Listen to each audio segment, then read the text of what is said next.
মেঘালয়ের আর একটি পর্ব নিয়ে। মেঘালয় যেখানে মেঘ ভূমি স্পর্শ করে, সেখানে আর একটি লুকানো রত্ন রয়েছে, যা হলো ডাউকি, এক আশ্চর্য সৌন্দর্য।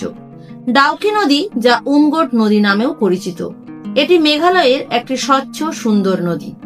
এটি ভারত ও বাংলাদেশের মধ্যে সীমান্ত বরাবর বয়ে গেছে এবং এর স্বচ্ছ জলের জন্যই এটি বিখ্যাত।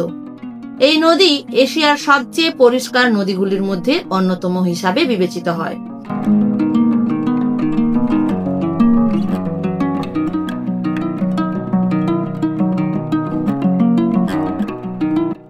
ডাউকি নদীটি মেঘালয়ের জয়ন্তিয়া পাহাড়ের পাদদেশে অবস্থিত।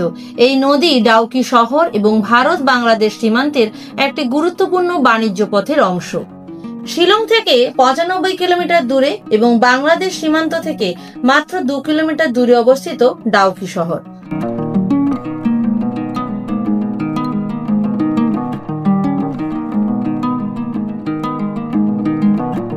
বাই দ্য ওয়ে, আমি হোস্ট অনুরাধা, আপনারা দেখছেন দ্য এক্সপ্লোরার অফ ট্রাভেল। এবার চলুন জেনে নেওয়া যাক ডাউকির ইতিহাস।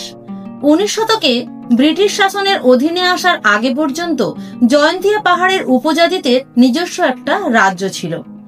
1835 সালে মেঘালয় আসামের অন্তর্ভুক্ত হয়।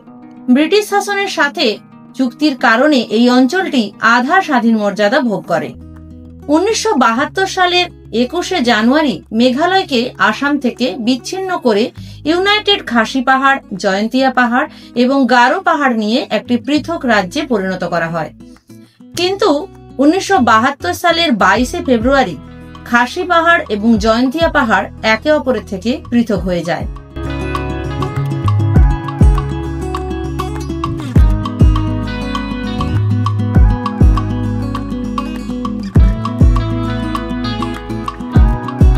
ডাউকি তার নির্মল সবুজ পরিবেশের জন্যই পরিচিত এবং এটি সত্যিই একটি আশীর্বাদ। শহরটি কেবল একটি পর্যটন আকর্ষণীয় নয়, বরং বাংলাদেশের নিকটতম গেটওয়েগুলির মধ্যে একটি।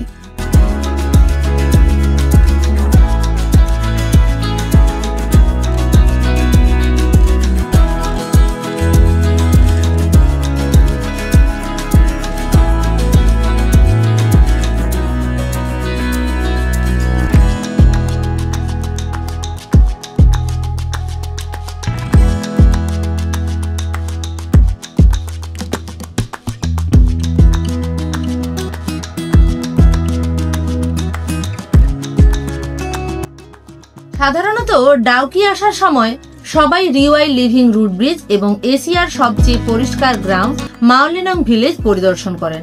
এর আগের পর্বে এই দুটি জায়গা আমরা ঘুরিয়ে দেখিয়েছি, না দেখে থাকলে দেখে নিতে পারেন।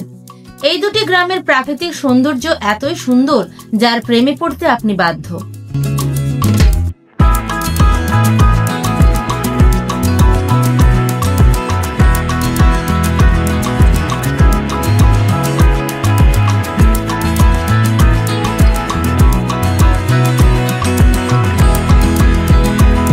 আমরা এখন ক্রিস্টাল ক্লিয়ার রিভারে আছি। ডাউকি রিভারে একটা বোটে 3 জন করে অ্যালাউ, কিন্তু ছোট বাচ্চা বলে 4 জন অ্যালাউ করে দেওয়া হয়েছে।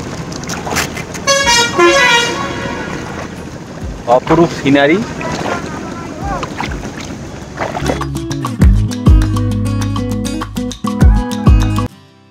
ডাউকি কথাটা শুনলে যা প্রথমেই মনে পড়ে, একটি শীতল ও শান্ত পাহাড়ি এলাকা, পাইন গাছ এবং তার শাখা প্রশাখার সঙ্গে মিশে থাকা শীতল বাতাস। মাথা উঁচু করে দাঁড়িয়ে থাকা পাহাড়গুলো যেন আকাশ ছুঁয়ে আছে, আর সেই পাহাড়ের নিচে প্রকৃতি মাতার কোলে শান্তিতে বয়ে চলেছে স্ফটিক স্বচ্ছ নদী ডাউকি। এই নদীতে নৌকা দেখে আপনার দূর থেকে মনে হতেই পারে যেন হাওয়ায় ভাসছে। নৌকার নিচে যে জল রয়েছে তা সহজে চোখে পড়ে না। ডাউকি নদী এর স্বচ্ছ জলের জন্যই বিখ্যাত। যদি নদীতে নৌকা ভ্রমণ করতে যান, তাহলে নদীর তলদেশ দেখতে পাবেন। নদীর ওপরে একটি ঝুলন্ত সেতু রয়েছে। এই সেতুটি 1932 সালে ব্রিটিশরা তৈরি করেছিলেন।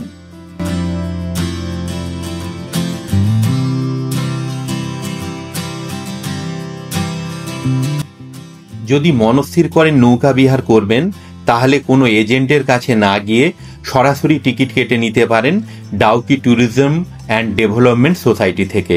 সেক্ষেত্রে একটি নৌকায় 3 জন যেতে পারবেন, আর ভাড়া করবে মোট 800 টাকা।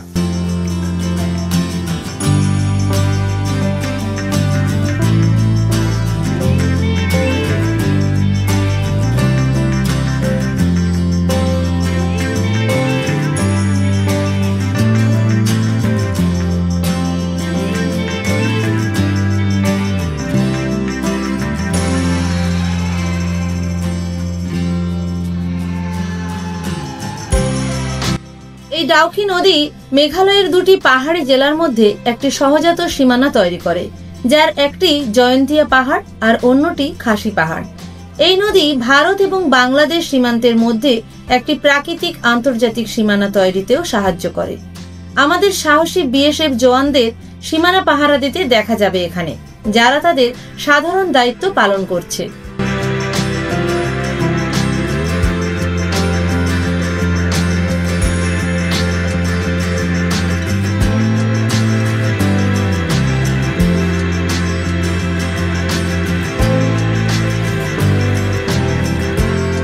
ডাউকি নদী স্থানীয় জেলেদের জন্য আশীর্বাদ হিসাবে কাজ করে। মেঘালয় মূলত কৃষির উপর নির্ভরশীল। আবার ডাউকি থেকে মাছ ধরে জেলেরা এখানকার স্থানীয় এলাকায়, শিলংয়ে এবং প্রতিবেশী দেশ বাংলাদেশে মাছ বিক্রি করে তাদের জীবিকা নির্বাহ করে। এবার বলবো আমরা কিভাবে ডাউকি পৌঁছেছি। আমরা নিজেদের গাড়ি নিয়ে কোলাঘাট থেকে যাত্রা শুরু করেছিলাম। কোলাঘাট থেকে রায়গঞ্জ, বনগাঁইগাঁও হয়ে আসামের গুয়াহাটি পৌঁছেছি। সময় লেগেছিল 3 দিন। তারপর ওখান থেকে শিলং, চেরাপুঞ্জি ঘুরে ডাউকি। শিলং থেকে ডাউকির দূরত্ব 80 কিলোমিটার। এছাড়া হাওড়া থেকে ট্রেন ধরে চলে আসতে পারেন গুয়াহাটি, ওখান থেকে শিলং হয়ে ডাউকি। আবার চাইলে বিমান পথেও ডাউকি আসতে পারেন। ডাউকির নিকটতম বিমানবন্দর হলো শিলং বা উমরই বিমানবন্দর। ওখান থেকে ডাউকির দূরত্ব 120 কিলোমিটার। আবার গুয়াহাটি বিমানবন্দরেও নামতে পারেন, সেক্ষেত্রে দূরত্ব 196 কিলোমিটার। মনে সাহস থাকলে আমাদের মতো গাড়ি নিয়েও বেরিয়ে পড়তে পারেন, রাস্তা খুবই ভালো।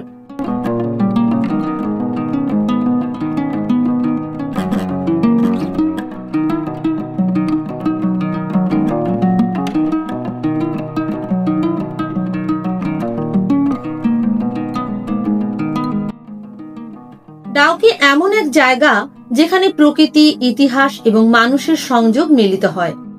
এমন সুন্দর পরিষ্কার কাঁচের মতো স্বচ্ছ জলের নদী, যেখানে দূর থেকে দেখলে মনে হবে নৌকা হাওয়ায় ভাসছে, আর তার সাথে রয়েছে পাহাড়ের সৌন্দর্য।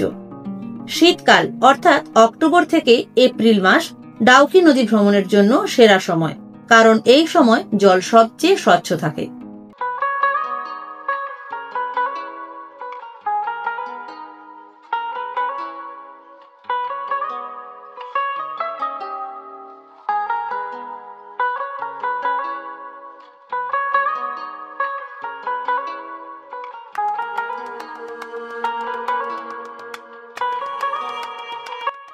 নৌকা বিহারের পর আমরা চলে এসেছিলাম গুয়াহাটি।